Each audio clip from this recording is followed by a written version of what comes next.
പറഞ്ഞത്, അച്ഛാ എനിക്ക് കടലമിഠായി വേണം, എനിക്ക് കോലുമിഠായി വേണം, എനിക്ക് കളിക്കാൻ ബലൂൺ വേണം എന്നാണ്.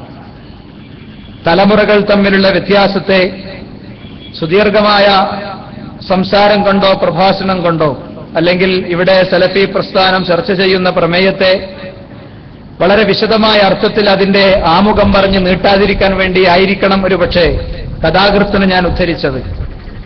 നാം നിലനിൽക്കുന്ന സാമൂഹിക അന്തരീക്ഷം എല്ലാ നിലക്കും അരക്ഷിതമാണ്. കുടുംബപരമായി നോക്കിയാലും സാമൂഹികമായി നോക്കിയാലും സാമ്പത്തികമായി നോക്കിയാലും ആരോഗ്യതലത്തിൽ നോക്കിയാലും രാഷ്ട്രീയ തലത്തിൽ നോക്കിയാലും ഏതു തലത്തിലും സുരക്ഷിതത്വം തേടുന്ന മനുഷ്യരെയാണ് യഥാർത്ഥത്തിൽ നമുക്ക് കാണാൻ കഴിയുന്നത്. സ്വന്തം കുഞ്ഞിനെ ക്രൂരമായ ബലാത്കാരങ്ങൾക്ക് വിധേയമാക്കുകയും തന്റെ കുഞ്ഞിനെ മറ്റൊരുത്തിന് കൂട്ടിക്കൊടുത്ത് ആ ക്യാഷ് കൊണ്ട് ലാവിശായി ജീവിക്കുകയും ചെയ്യുന്ന രക്ഷകർത്താക്കൾ സൃഷ്ടിക്കപ്പെട്ട ഒരു സാമൂഹിക അന്തരീക്ഷത്തിൽ പറയേണ്ട പ്രമേയം മാത്രമേ സലഫി പ്രസ്ഥാനം പറഞ്ഞിട്ടുള്ളൂ. സലഫി പ്രസ്ഥാനം പ്രമേയങ്ങൾക്ക് വേണ്ടി പ്രമേയം തിരഞ്ഞെടുക്കാറില്ല. ഏത് കാലഘട്ടത്തിലും ഏത് സന്ദർഭത്തിലും ഏത് സാഹചര്യത്തിലും സലഫി പ്രസ്ഥാനം സമൂഹത്തിന്റെ മുന്നിലേക്ക് വെച്ച പ്രമേയങ്ങൾ എടുത്തു നോക്കുമ്പോൾ ആ പ്രമേയങ്ങൾ കാലികമായിരുന്നു, ആ പ്രമേയങ്ങൾ സമഗ്രമായിരുന്നു, ആ പ്രമേയങ്ങൾ മനുഷ്യൻ അനുഭവിക്കുന്ന ഏറ്റവും ശക്തമായ പ്രതിസന്ധികൾക്കുള്ള പരിഹാരമായിരുന്നു.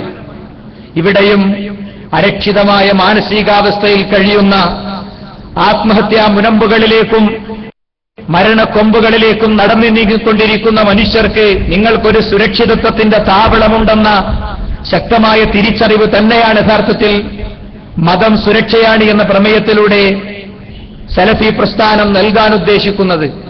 ആകാശത്തെ മേഘപാളികളിൽ നിന്ന് ദൈവത്തെ ചവിട്ടിപ്പുറത്താക്കുന്ന ചിത്രങ്ങൾ വരച്ച് ദൈവവും മതവും വേദവും വേദവാക്യവും ഇവിടെ അവസാനിച്ചിരിക്കുന്നു എന്ന് പറഞ്ഞ് കടന്നുവന്ന ആളുകളുടെ പ്രത്യയശാസ്ത്രങ്ങളുടെ ആദർശങ്ങൾ കുഴിച്ചുമൂടപ്പെടുകയും ആ കുഴിച്ചുമൂടപ്പെട്ട ശവക്കൂനകൾക്കരികിൽ നിന്നും മനുഷ്യൻ ആത്മീയത തേടി നടത്തിയ യാത്രകൾ പലപ്പോഴും വഴിതെറ്റുകയും ആ യാത്രകൾ കേവലമായ കപടാത്മീയതയുടെയും ആൾ ദൈവങ്ങളുടെയും ആൾത്താരകളുടെയും എന്നുവേണ്ട വൈകൃതമായ വിശ്വാസങ്ങളുടെയും അരികിൽ പോയി ആപതിക്കുകയും അവിടെ നിന്ന് വിമോചനം ആഗ്രഹിക്കുകയും ചെയ്യുന്ന മനുഷ്യർക്കിടയിലേക്ക് സലഫി പ്രസ്ഥാനത്തിന് മാത്രം പറയാൻ കഴിയുന്ന ഒരു കാര്യമുണ്ട്. അതെന്താന്ന് വെച്ചാൽ മനുഷ്യൻ ഏറ്റവും അടിസ്ഥാനപരമായി തിരിച്ചറിയേണ്ട ഏറ്റവും ശക്തമായൊരു സത്യം.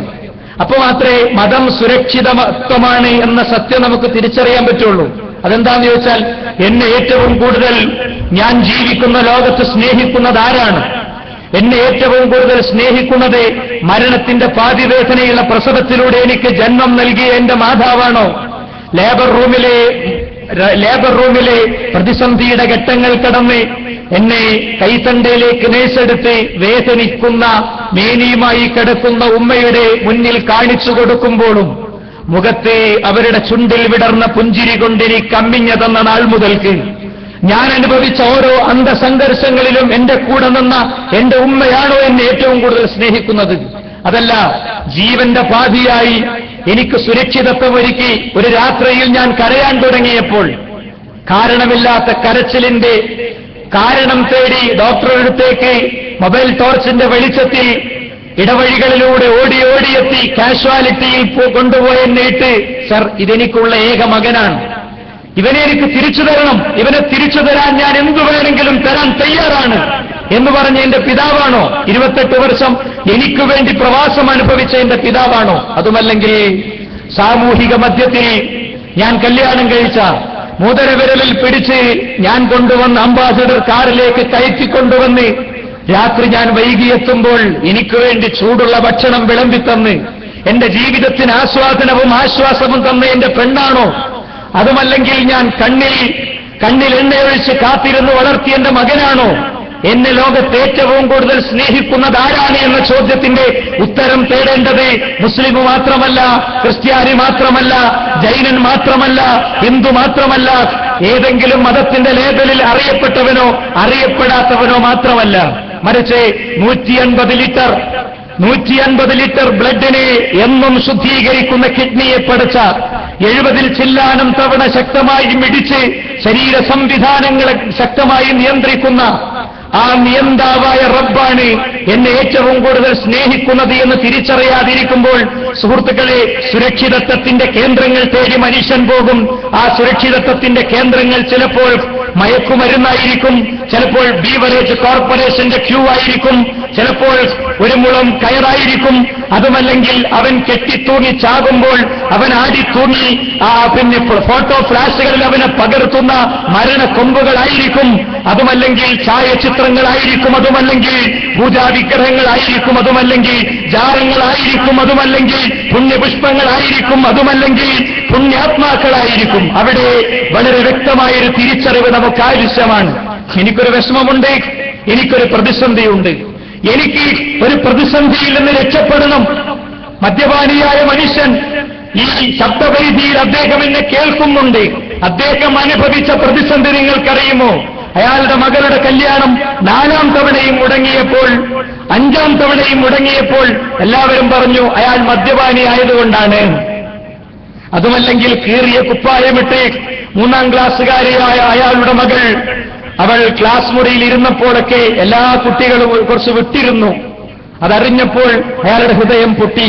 കള്ളുകുടിയന്റെ മോളാണ്, പക്ഷേ അയാൾക്കിപ്പോഴും ഇതിൽ നിന്നും രക്ഷപ്പെടാനും സുരക്ഷിതത്വമുള്ളൊരിടത്ത് എത്തിച്ചേരാനും കഴിയാത്തതിന്റെ കാരണം അയാൾ ലോകത്തെ ഏറ്റവും കൂടുതൽ സ്നേഹിക്കുന്ന ഒരാളുണ്ട് എന്നും, അയാൾ പ്രപഞ്ചാതീതനായ, പ്രപഞ്ചങ്ങൾക്കപ്പുറത്തുള്ള സിംഹാസരൂഢനായ, മനുഷ്യന്റെ പ്രതിസന്ധികൾ അറിയുന്ന, മനുഷ്യന്റെ ഹൃദയത്തെ പഠിച്ച റബ്ബാനി എന്നുമുള്ള തിരിച്ചറിവ് അയാൾക്കില്ലാതെ പോയി. ക്യാൻസർ രോഗിയായ പിതാവിന്റെ ട്രീറ്റ്മെന്റ് നടക്കെ ഉസ്താദിന്റെ ഐക്കല്ല് വാങ്ങുന്ന ഭാര്യ അറിയുന്നില്ല, ഉമ്മ അറിയുന്നില്ല, മാതാപിതാക്കൾ അറിയുന്നില്ല, മക്കൾ അറിയുന്നില്ല. ഈ ക്യാൻസറിനെയും ഇതല്ലാത്തതിനെയും മുഴുവൻ ഏറ്റവും ശക്തമായി ദൂരീകരിച്ചു കൊടുക്കാവുന്ന ഒരു സൃഷ്ടികർത്താവുണ്ടെന്നും ആ സൃഷ്ടികർത്താവ് റബ്ബ് മാത്രമാണെന്നുമുള്ള സത്യം അറിയുന്നില്ല. ഉണ്ടോ? ഉണ്ടെങ്കിൽ ഒരാളും ഈ സുരക്ഷിത താവളം വിട്ട് സുരക്ഷിതമല്ലാത്ത, സുരക്ഷിതമെന്ന് അവന് ശൈത്താൻ പിശാച് തോന്നിപ്പിച്ച താവളങ്ങളിലേക്ക് പോകേണ്ടതില്ല. ലോകാനുഗ്രഹിയായ പ്രവാചക തിരുമേനി സല്ലല്ലാഹു അലൈഹി വസല്ലം തങ്ങളുടെ ഭവനം, ഇദ്ദേഹം, ഈ പ്രവാചകൻ ഒരേ സമയത്ത് വിശാലമായ രാഷ്ട്രത്തിന്റെ അധിപനാണ്, അതേസമയത്ത് അദ്ദേഹം ആയിരക്കണക്കിന് മനുഷ്യരുടെ ആത്മീയ നേതാവാണ്.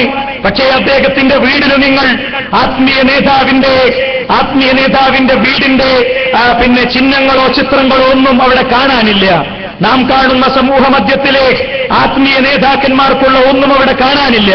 നാം കാണുന്ന രാഷ്ട്ര തലവന്മാർക്കുള്ള ഇസഡ് കാറ്റഗറി സെക്യൂരിറ്റി ഒരുക്കിയ ഒരാളും അവിടെയില്ല. അതുകൊണ്ട് മദീനയെ വേദനിക്കുന്ന ഒരു പെൺകുട്ടി പ്രവാചക തിരുമേനിയുടെ വീട്ടിലേക്ക് കയറി വന്നു. തോളിൽ ഒരു കുഞ്ഞ് കിടന്നുറങ്ങുന്നുണ്ട്.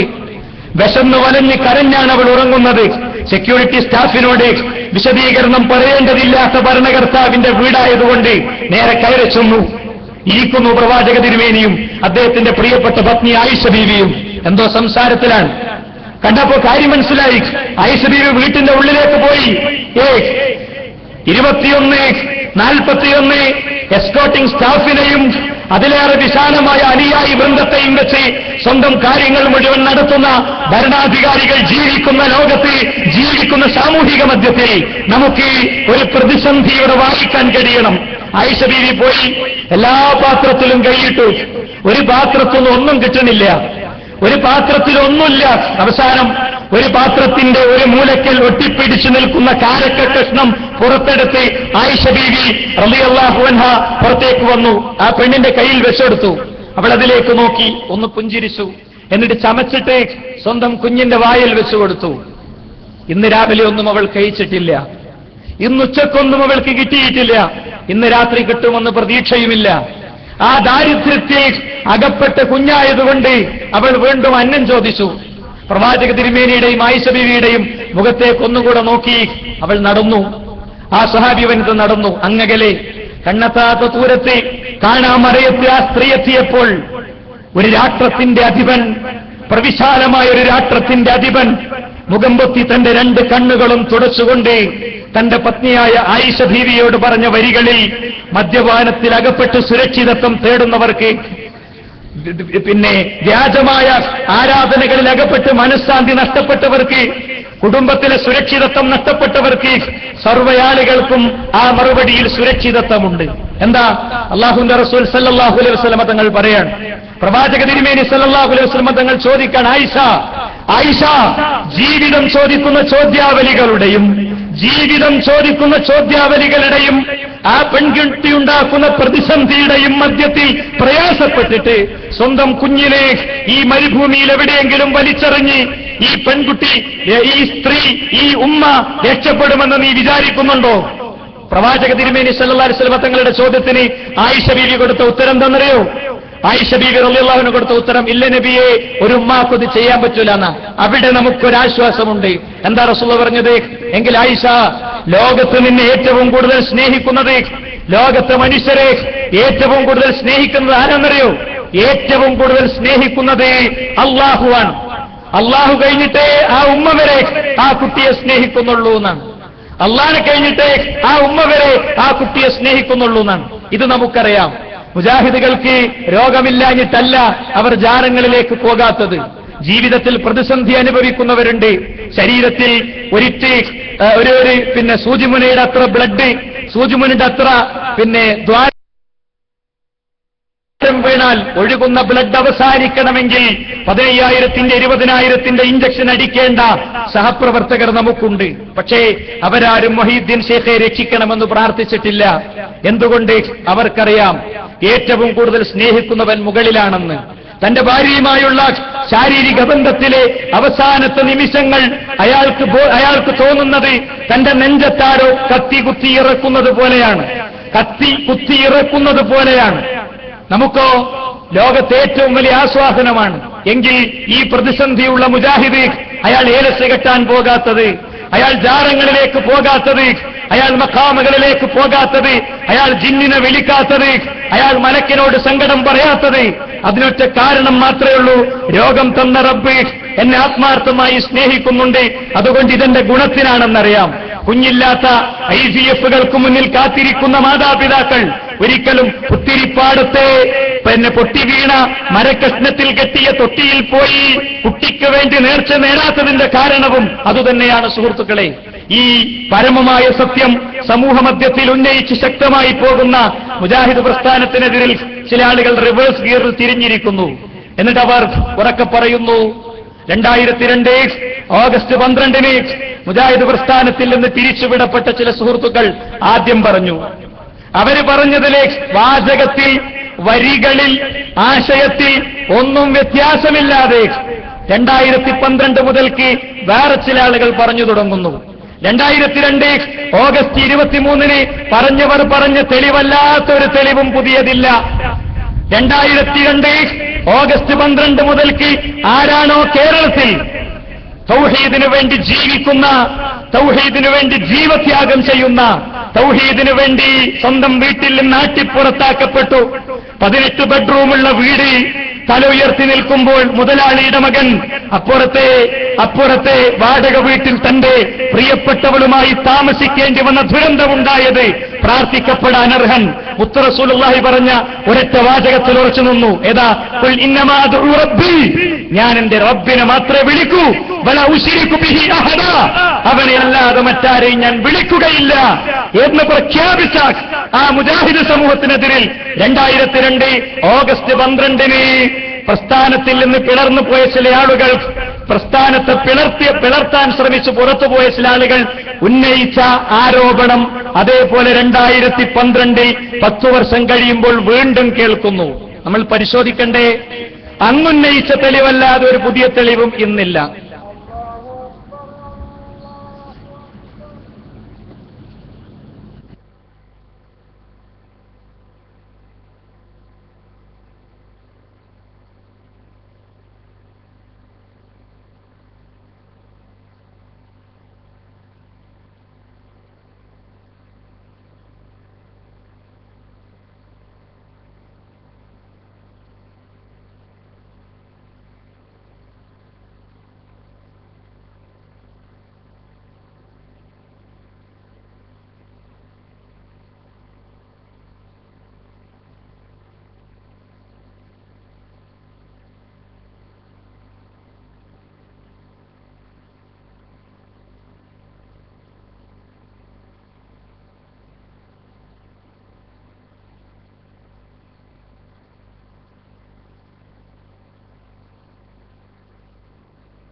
സുഹൃത്തുക്കളെ, ഞാൻ സൂചിപ്പിച്ചത് ഇവിടെ ബഹുജനം പൊതുവെ പബ്ലിക് പൊളിറ്റീഷ്യൻസ് മാധ്യമപ്രവർത്തകരൊക്കെ പലപ്പോഴും എന്ത് സംഭവിച്ചു എന്നൊരു ചോദ്യത്തിന്റെ ഉത്തരം തേടുന്നുണ്ട് എന്നുള്ളതുകൊണ്ടാണ് ചെറിയൊരു സൂചന ഇത്തരം ഒരു വേദിയിൽ ഞാൻ നൽകുന്നത്.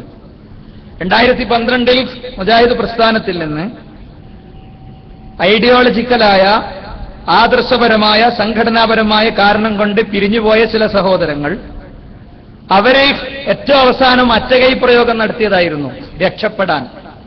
ഇനി രക്ഷയില്ല എന്ന് മനസ്സിലായി.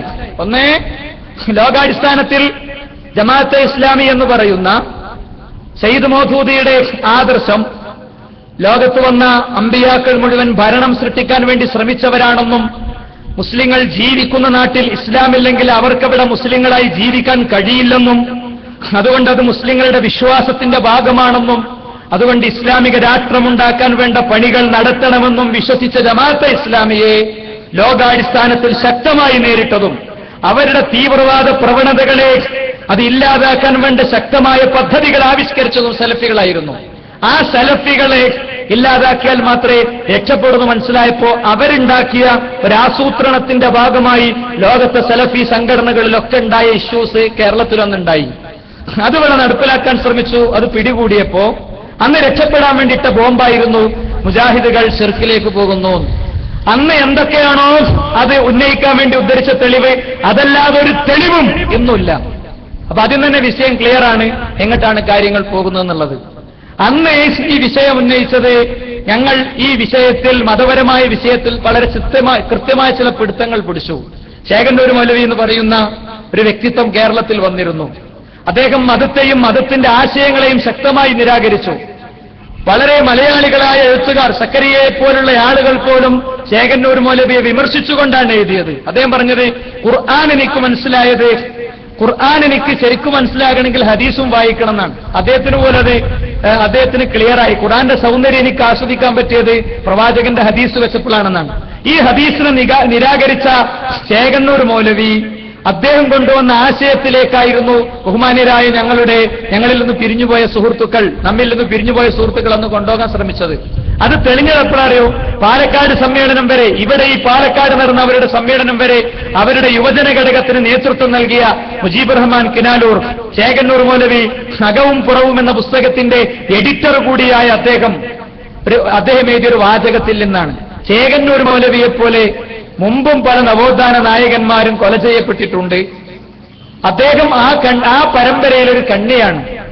അപ്പോ ചരിത്രത്തിൽ കൊല ചെയ്യപ്പെട്ട സലാഹുദ്ദീൻ അയ്യൂബിമാരെ പോലെ, ഷെയ്ഖുൽ ഇസ്ലാം ഇബ്നു തൈമിയമാർ പീഡിപ്പിക്കപ്പെട്ടതുപോലെ, കെ.എം. മൗലവി പീഡിപ്പിക്കപ്പെട്ടതുപോലെ, സയ്യിദ് മൗലവി അദ്ദേഹത്തെ കൊല്ലാൻ ശ്രമിച്ചതുപോലെ കൊല്ലപ്പെടുകയോ കൊല ചെയ്യപ്പെടാൻ ശ്രമിക്കപ്പെടുകയോ ചെയ്ത ആളുകളുടെ ലിസ്റ്റിലാണ് ചേകന്നൂർ മൗലവിയെ ഉൾപ്പെടുത്തേണ്ടത്. ചേകന്നൂർ എന്ന് പറഞ്ഞിട്ട് റഹിമഹുള്ള എന്ന് പറയണം എന്നുള്ളടത്തേക്ക് കാര്യങ്ങളെ കൊണ്ടുപോയ മടൂർ ഭാഗത്തിലെ സുഹൃത്തുക്കളെ കൊല്ലിക്ക് പിടിച്ചപ്പോഴാണ് എന്ത് ചെയ്തത്, അവർ ഈ മെസ്സേജ് ഇട്ടത്.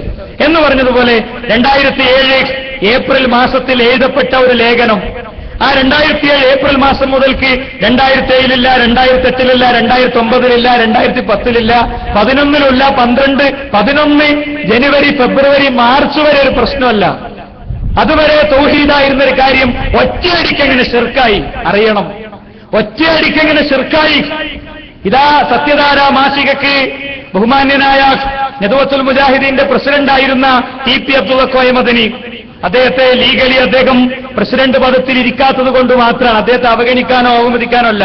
ഒരു കോർട്ട് ഓർഡർ വന്ന ഒരു കോർട്ട് ഓർഡർ ഉണ്ടാണെങ്കിൽ എന്തൊക്കെ പണിയുണ്ട്, വക്കീലും ഗുമസ്തിനൊക്കെ എത്ര എഴുതണം, അങ്ങനെയൊക്കെ ഉണ്ടായി വന്ന ഒരു ഓർഡറാണല്ലോ. ആ ഓർഡറിനെ ബഹുമാനിക്കണമല്ലോ. അതുകൊണ്ട് മാത്രം പറയാണ്. അദ്ദേഹം സത്യധാര മാസികക്ക് അഭിമുഖം കൊടുത്തു. ഏതാ സത്യധാര മാസിക? ഇപ്പുറത്തും അപ്പുറത്തൊക്കെയുള്ള ജാറല്ലേ, ആ ജാറത്തിൽ മുസ്ലിങ്ങൾ പോകണമെന്നും അത് ഇസ്ലാമാണെന്നും മുത്തനബി മുതൽക്ക് ജാറത്ത് പോകലാണ് സുരക്ഷിതത്വമെന്നും അതാണ് ഇസ്ലാമെന്നും പറയുന്ന ഒരു പത്രത്തിന് അദ്ദേഹം അഭിമുഖം കൊടുത്തു. 6 പേജ്. എന്നിട്ടോ മുജാഹിദ് പ്രസ്ഥാനത്തിലുണ്ടായ പ്രശ്നം എന്താ? അദ്ദേഹം പറയാണ്, മുജാഹിദുകൾ ജിന്നുകളോട് പ്രാർത്ഥിക്കുന്ന ഒരു വിഭാഗം ഉണ്ടായി. നമ്പർ 1, ജിന്നുകളോട് പ്രാർത്ഥിക്കുന്നത് ശിർക്കാണ് എന്നത് അവർ നിരാകരിച്ചു. നമ്പർ 2, ജിന്നുകളോട് പ്രാർത്ഥിക്കുന്നത് വസീലത്തു ശിർക്കാണെന്നവർ പറഞ്ഞു. നുണ നമ്പർ 3. ഒറ്റ വാചകത്തിൽ 3 കളവ്. അല്ലേ? ഒറ്റ വാചകത്തിൽ 3 കളവ്. ജിന്നിനോട് പ്രാർത്ഥിക്കുന്ന മുജാഹിദുണ്ട് എന്ന് മുജാഹിദുകളെ കല്ലെറിയുന്ന, മുജാഹിദ് പ്രഭാഷകന്റെ നെറ്റിക്ക് കല്ലെറിഞ്ഞ് അവന്റെ നരമ്പ് പൊട്ടി അവൻ ഐസുവിലാക്കാൻ വേണ്ടി കല്ലെറിയുന്ന മനുഷ്യരുടെ പത്രത്തിൽ അഭിമുഖം കൊടുത്തവർ തെളിയിക്കട്ടെ എന്ത്, എവിടെയാണ് ജിന്നിനോട് പ്രാർത്ഥിക്കാമെന്ന് ഒരു ബാലവേദിക്കാരൻ പറഞ്ഞത് കാണിച്ചു തന്നാൽ മതി. 2, ജിന്നിനോട് പ്രാർത്ഥിച്ചാൽ അത് ശിർക്കാകൂലാണ് ആരാ പറഞ്ഞ്? ജിന്നിനോട് പ്രാർത്ഥിച്ചാൽ അത് വസീലത്ത് ശിർക്ക് ആകൂന്ന് ആരാ പറഞ്ഞ്? അപ്പൊ ഈ സത്യധാരക്കാരനെ ബേജറായി പ്രയോഗിച്ചല്ല, അത് കുറെ മുമ്പ് 5 കൊല്ലം മുമ്പ് ഉണ്ടല്ലോ ഈ സംഭവം. അപ്പൊ അദ്ദേഹത്തിന്റെ മറുപടി എനിക്ക് ബാധകല്ല, ഞാനത് പണ്ടേ ശിർക്കാന്ന് വിശ്വസിച്ച ആളാണ്. അപ്പൊ നമ്മളെ സമ്മേളനത്തിലും പാലക്കാട് വന്നപ്പോഴൊക്കെ മൂപ്പര മനസ്സിലുള്ളത് എന്താ? പാലക്കാടും അല്ലാത്തടത്തൊക്കെ വന്നപ്പോ മൂപ്പര മനസ്സിലുള്ളത് ശിർക്കാണ്. ഒരു മിണ്ടിയിട്ടില്ല. മിണ്ടിയാൽ മുജാഹിദുകൾ പിടിക്കും. ആരെ പിടിച്ച പോലെ? മറ്റേ ടീമിനെ പിടിച്ച പോലെ. ചേകന്നൂർ മൗലവിയെ നേതാവാക്കാൻ നോക്കി മുജാഹിദുകൾ കൊല്ലിക്ക് പിടിച്ചില്ലേ? അതേപോലെ പിടിക്കുന്ന അദ്ദേഹത്തിന് അറിയാം. അപ്പൊ അവസരമല്ല. സ്വാഭാവികമായും തെക്കം കിട്ടി. മുജാഹിദ് പ്രസ്ഥാനത്തിലേക്ക് ഒരു ചാരൻ കടന്നു വന്നു. മുജാഹിദുകൾക്കെതിരിൽ ശിർക്കാരോപണം നടത്തി ഇറക്കിയ സീഡിയും മുജാഹിദുകൾക്കെതിരിൽ അന്ധവിശ്വാസ ആരോപണങ്ങൾ നടത്തി ഇറക്കിയ സീഡിയുമൊക്കെ കുറെ കൊണ്ടിടുന്നു. 10 കൊല്ലം മുജാഹിദുകൾ ഒന്നും തിരിഞ്ഞോക്കിയില്ല. അവർ കോട്ട മൈതാനത്ത് പ്രോഗ്രാം വെച്ചു. അവർ ഓരോ പ്രദേശത്തും യോഗങ്ങൾ വെച്ചു. അവർ ലഘുലേഖകളും കൊണ്ടുനടന്നു. അവർ സാൽവേഷനുകളിലേക്ക് ആളെ വിളിച്ചു, സമ്മേളനങ്ങളിലേക്ക് ആളെ വിളിച്ചു. സാൽവേഷന്റെ ഗൈഡൻസ് സെന്ററുകളിൽ ആളുകൾ വന്നു, കണ്ണു നിറച്ചു. 17ഉം 18ഉം കൊല്ലം കുടുംബബന്ധം വിട്ടുമാറി നിന്നവർ അവര് ഒന്നിച്ച് ജീവിക്കാൻ തുടങ്ങി. ആത്മഹത്യ തീരുമാനിച്ചവൻ ആത്മഹത്യയിൽ നിന്ന് തിരിച്ചു പോന്നു. നക്സലേറ്റ് പ്രവർത്തനങ്ങളിൽ ഇടപെട്ടവൻ അവന്റെ കുറ്റ കാലയളവ് കഴിഞ്ഞപ്പോൾ അവൻ തൗഹീദി പ്രബോധകനായി. മതനിരാശ സംഘടനകൾക്ക് വേണ്ടി ആയുസ് കൊടുത്തവൻ അവന്റെ ജീവിതത്തെ നന്മകൾക്ക് വേണ്ടി കൊടുത്തു. യുവത്വത്തിന്റെ കരുത്തിനെ തെരുവിലെ പ്രകടനത്തിനും രാഷ്ട്രീയക്കാരന്റെ കൂലിത്തല്ലുകാരനായി മരിക്കുന്നതിനും മാത്രം നിയോഗിച്ചിടത്ത് നിന്ന് നിർമ്മാണാത്മകമായി കൺസ്ട്രക്റ്റീവായി അതിനെ ഉപയോഗിക്കുന്ന യുവജന സംഘടനയുടെ കൂടെ നിന്നു. മദ്യപിക്കുന്ന തന്റെ കൂട്ടുകാരനെ ഹോസ്റ്റൽ മുറിയിൽ പോയി വിളിച്ചുകൊണ്ടുവന്ന് പള്ളിയിലെത്തിക്കുന്നിടത്തേക്ക് പോയി പ്രോസ്കോണുകളിലൂടെ, സാൽവേഷനുകളിലൂടെ, വിജ്ഞാനവേദികളിലൂടെ, സിയാറികളിലൂടെ നമ്മൾ അടിച്ചു കയറിയായിരുന്നു. അല്ലാത്തവർ ഈ തിന്മകൾ, ഈ പറയുന്ന കളവുകൾ പ്രചരിപ്പിച്ചുകൊണ്ടിരിക്കുകയായിരുന്നു. അത് ക്ലച്ച് പിടിക്കാതിരുന്നപ്പോൾ ഒരുത്തനെ പിടിച്ചു, കളിപ്പറമ്പുള്ള ഒരുത്തനെ പിടിച്ചു. അയാൾക്ക് ISMന്റെ ഒരു ഡെസിഗ്നേഷൻ ഉണ്ടായിരുന്നു. അതുപയോഗിച്ചിട്ട് ഇതിനെ പൊളിക്കാനുള്ള പദ്ധതി ഉണ്ടാക്കിയപ്പോൾ നെതുവത്തിന്റെ കൗൺസിലിൽ വരെ അത് വിതരണം ചെയ്യപ്പെട്ടു. അല്ലേ? നെതുവത്തിന്റെ കൗൺസിലിൽ വരെ അത് വിതരണം ചെയ്യപ്പെട്ടു. വിതരണം ചെയ്യപ്പെട്ട ഈ CD കൗൺസിലിൽ വിതരണം ചെയ്യപ്പെട്ടത് അന്വേഷിക്കാൻ ആളുണ്ടായില്ല. ഇവിടെ സത്യധാരയ്ക്ക് അഭിമുഖം കൊടുത്ത ആള് അതിന് ഉണ്ടായില്ല.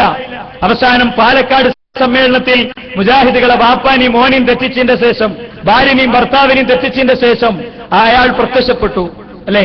ഇതിന്റെ ഇടയ്ക്ക് KJU 28/10/2011 ഇയാൾ ചാരനാണെന്നും മുജാഹിദ് പ്രസ്ഥാനം എന്ന ദഅവാ സംവിധാനത്തെ പൊളിക്കാൻ വേണ്ടി നിർമ്മാണാത്മകമായ പ്രവർത്തനങ്ങളിലൂടെ, ശാന്തമായ പ്രവർത്തനങ്ങളിലൂടെ, സംഘടനാ പ്രവർത്തനത്തിന്റെ പേരിൽ FIRകൾ സൃഷ്ടിക്കാത്ത പ്രവർത്തനത്തിലൂടെ, അടിപിടികൾ ഉണ്ടാക്കാത്ത പ്രവർത്തനത്തിലൂടെ മുന്നോട്ടു പോകുന്ന ഈ സംവിധാനം അത് ഇല്ലാതെയാകണമെന്ന് തീരുമാനിച്ച ചില ആളുകൾ ഇയാൾ ഉപയോഗിച്ചു.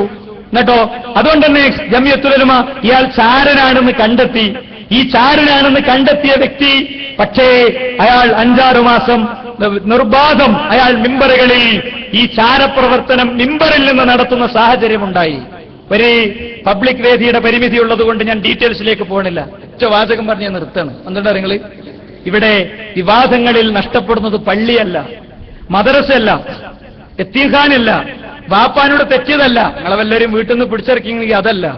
നേരെ മറിച്ച് നമുക്ക് നഷ്ടപ്പെടുന്നത് നമ്മുടെ ഹിദായത്താണ്. 2012 വരെ ജിന്നും മലക്കും മനുഷ്യരുമൊക്കെ ഭൗതിക ജീവികളായിരുന്നു. 2007 ഏപ്രിൽ ലക്കത്തിൽ വിചിന്തനം മാസികയിൽ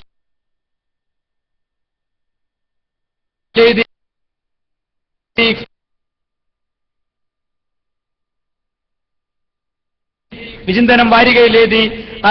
പക്ഷേ 2012 വന്നപ്പോൾ ജിന്നു മലക്കും പെട്ടെന്ന് അബൗദികമായി. അത് ചില ഭൗതികമായ കാര്യങ്ങൾ മാനേജ് ചെയ്യണ്ടായിരുന്നു. 2 മാസത്തിന് വേണ്ടി ആക്കിയതാണ്. പക്ഷേ കയ്യിന്ന് പോകുന്ന ആരും മനസ്സിലാക്കിയില്ല. ഇത് കയ്യിന്ന് പിടുത്തം വിട്ടു പോകുന്നു മനസ്സിലാക്കിയില്ല. മുന്നിൽ ഒരാളുണ്ടായിരുന്നു, അയാളെങ്ങനെ കൊണ്ടുപോയിട്ട് ഇങ്ങനെ കുത്തിച്ച് പേടിപ്പിച്ചുകൊണ്ട് ഇങ്ങനെ വണ്ടി എടുത്തു പോകുമല്ലോ, അതിന് വേണ്ടി കൊണ്ടുപോയതാ. കയ്യിൽ നിന്നാണ് വിട്ട് ആളെന്ന് മറിഞ്ഞപ്പോ ചോദിക്കാൻ ആളുണ്ടായി. ആരുണ്ടാവില്ലെന്നാ വിചാരിച്ചത്.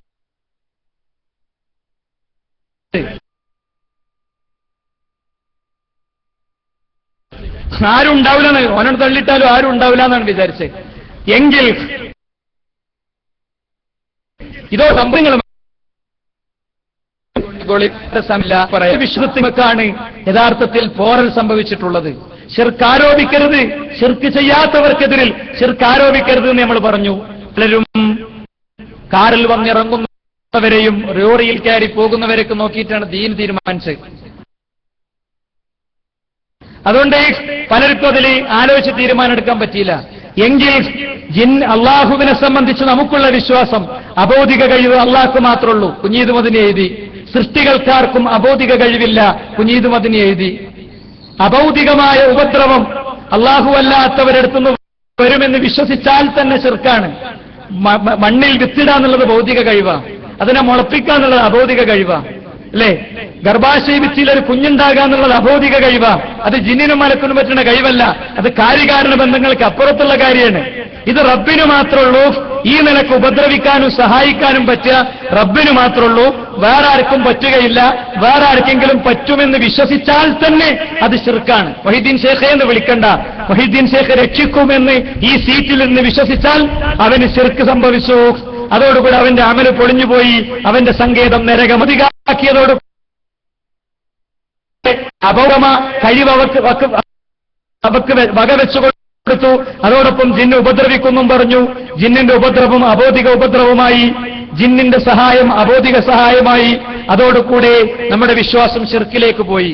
ശിർക്കിക്ക് പോകുമ്പോഴുള്ള പ്രശ്നം കാര്യങ്ങള്, ശിർക്ക് ജീവിതത്തിൽ അതിന്റെ പ്രതികരണങ്ങൾ വന്ന അതിന്റെ എല്ലാ സ്വഭാവം ഉണ്ടാവും. തൗഹീദി പ്രഭാഷണങ്ങൾ മുടക്കും, പോസ്റ്ററുകൾ വലിച്ചു കീറും, അല്ലേ? സലാം പറയില്ല, അസ്സലാമു അലൈക്കും. അത് വേണോന്ന് ഒരുത്തൻ ചോദിച്ചു.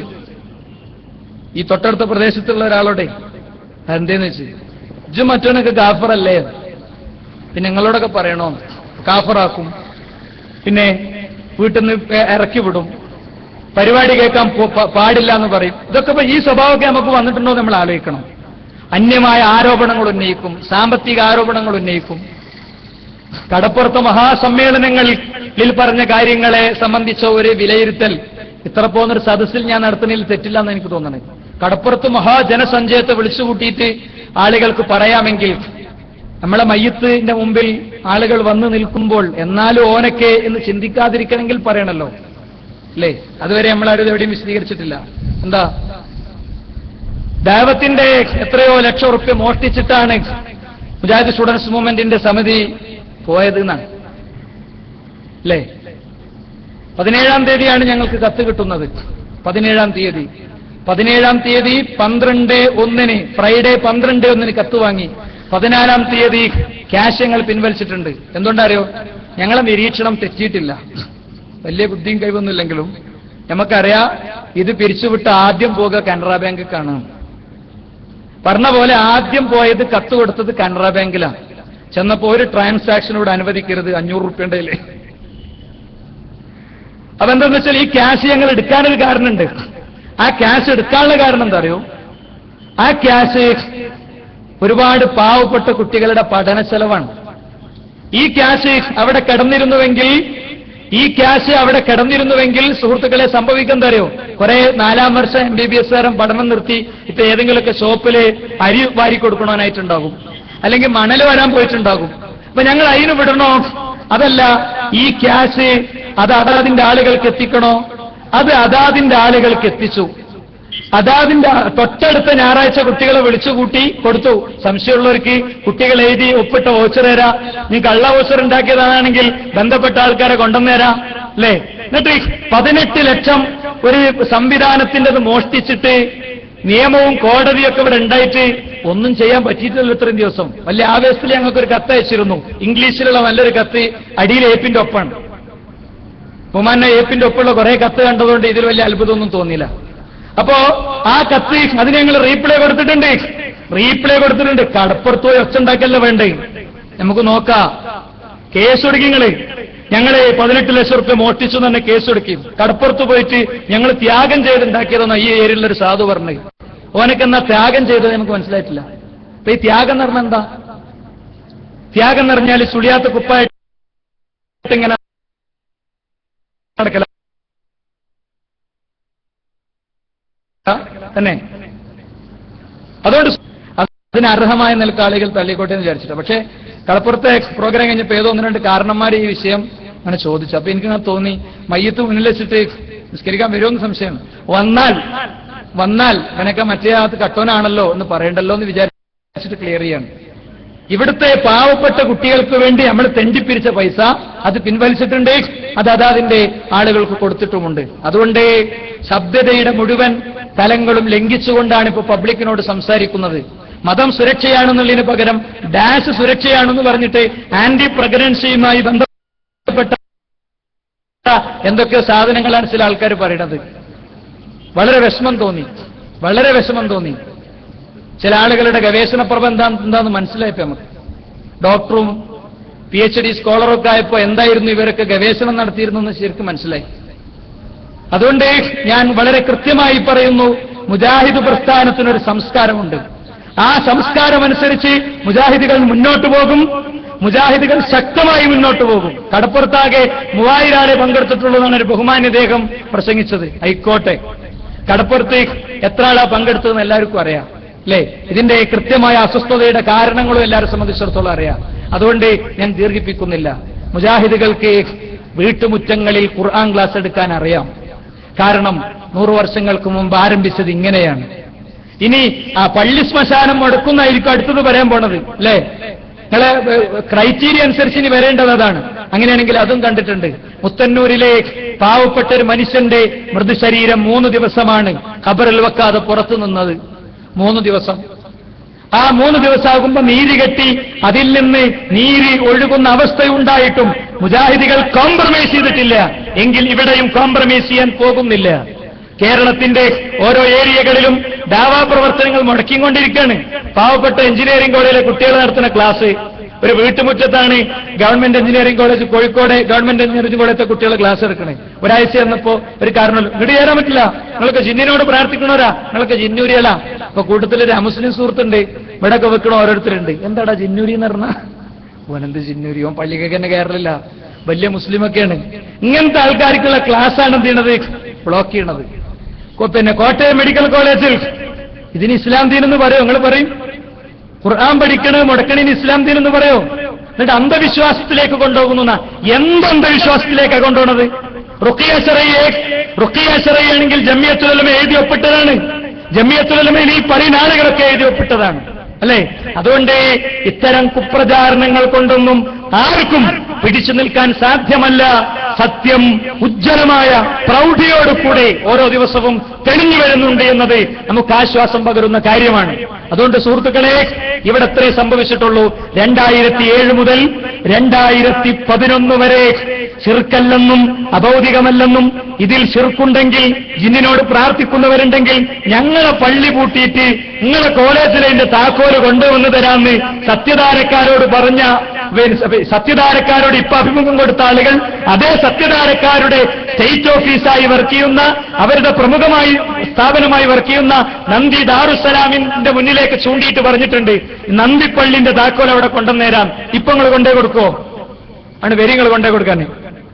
മുജാഹിദുകളുടെ പള്ളിന്റെ താക്കോലെ മുജാഹിദുകളുടെ കൂട്ടത്തിൽ ജിന്നിനോട് പ്രാർത്ഥിക്കുന്നവരുണ്ട് എന്ന് തെളിയിച്ചാൽ താക്കോൽ ഞങ്ങൾ അവിടെ കൊണ്ടുവന്നേരാന്നാ. ഇത് പറയുമ്പോ ടീപ്പിക്കുള്ള വിശ്വാസം എന്താ? പ്രാർത്ഥിക്കുന്നവരുണ്ട് എന്നാ.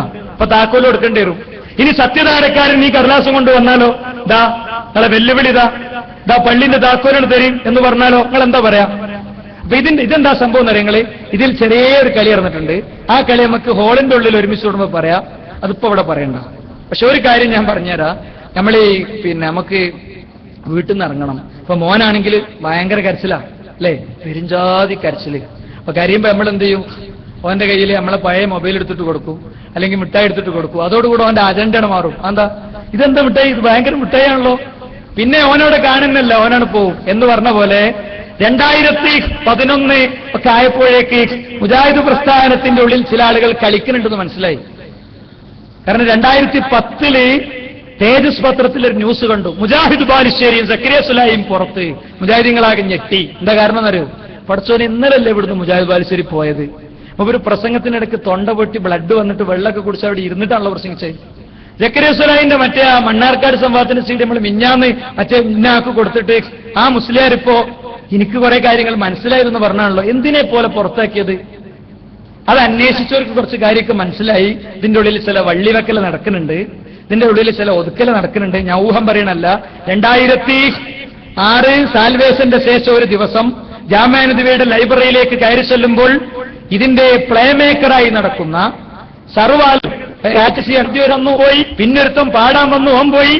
ഈ പാടാൻ നടക്കുന്ന ആളെ വേദിയിലൊരു ഒരു ഉദ്ഘാടന പ്രസംഗം കിട്ടാൻ വേണ്ടി നടന്ന കുറെ കാലുണ്ടല്ലോ സർ, നിങ്ങൾക്കൊക്കെ ഉണ്ടല്ലോ. ഈ പറയുന്ന മാന്യദേഹം ജാമിഅ നബവിയുടെ ഉത്തരവാദിത്തത്തിലിരിക്കുന്ന ആളെ ഒരു പ്രകോപനമില്ലാതെ ഒരു ദിവസം പറയാ സക്കരിയ സുലൈഹിനെ ഇന്ന് പുറത്താക്കിയേ പറ്റുള്ളൂ എന്നോട് പറഞ്ഞിട്ടുണ്ട്. വേറെ പലരോടും പറഞ്ഞിട്ടുണ്ട്. അന്ന് തുടങ്ങിയ പണിയത്.